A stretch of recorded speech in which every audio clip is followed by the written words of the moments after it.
Ang tatlong lalaki sa video ay mga preso at nakikipaglaro sila sa babaeng officer. Ito ang madalas na eksena sa kulungang ito. Marami sa mga nakakulong dito ay may mabibigat na kaso, kabilang ang pagpatay at iligal na droga. Ngunit kapansin-pansin ang kaibahan nito sa ibang bilangguan. Ang mga preso ay parang nakatira sa isang dorm o apartment at ang mga officers ay para lang nilang mga barkada o pamilya.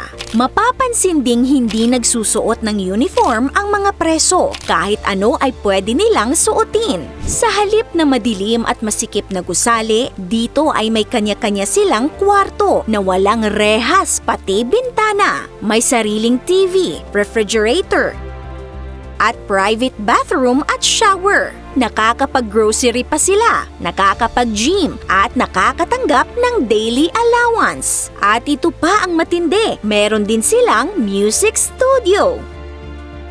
Ang astig, di ba? Parang hindi parusa kundi bakasyon ang nai-experience ng mga nakakagawa ng krimen dito. Kilala ang kulungang ito bilang pinaka-humane o pinakamakataong bilangguan sa buong mundo.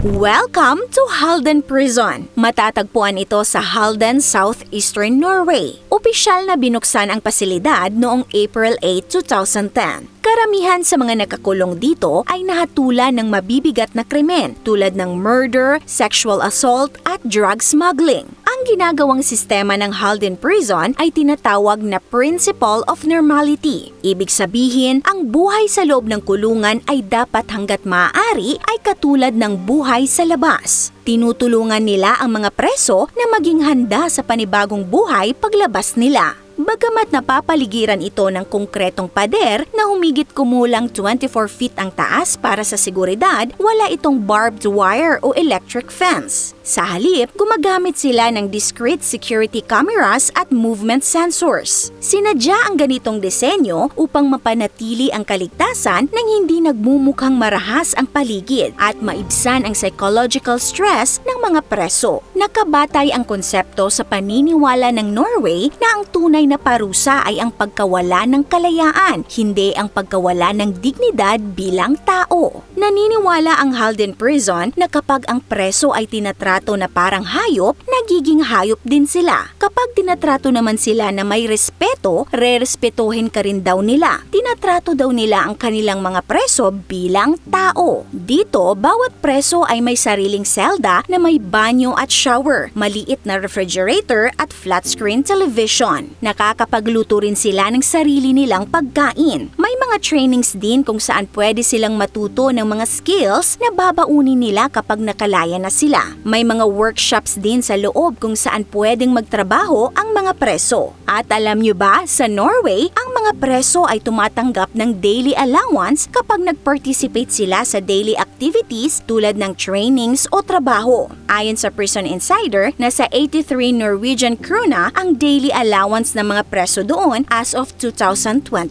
Sa ating pera, ito ay nasa 501 pesos. Sa Halden Prison ay meron ding library, supermarket, gym, lugar ng pagsamba at visiting rooms upang mapanatili ang koneksyon ng mga preso sa kanilang pamilya at lipunan habang nasa loob sila. Samantala, malaki rin ang papel ng prison officers sa sistema ng Halden Prison. Hindi lamang sila tagapagbantay, kundi nagsisilbing mentor at gabay. Isinasabuhay nila ang konseptong dynamic security kung saan aktibo silang nakikipag-ugnayan sa mga preso araw-araw. Sama-sama silang kumakain, nag-eehersisyo at nakikilahok sa iba't ibang gawain bilang bahagi ng rehabilitasyon. Kadalasang walang armas ang mga officer at sinadyang gawing mas bukas ang common areas upang hikayatin ang positibong interaksyon. Ayon sa pamunuan ng pasilidad, mababa ang antas ng karahasan sa loob ng bilangguan at bihira ang seryosong insidente. Ipinapakita nito na ang kalmadong kapaligiran at pagtrato sa mga preso ng may respeto ay nakatutulong upang mabawasan ang agresibong asal. Ayon pa sa pamunuan, epektibo naman ang ganitong sistema sa Norway. Sinasabing humigit kumulang 20%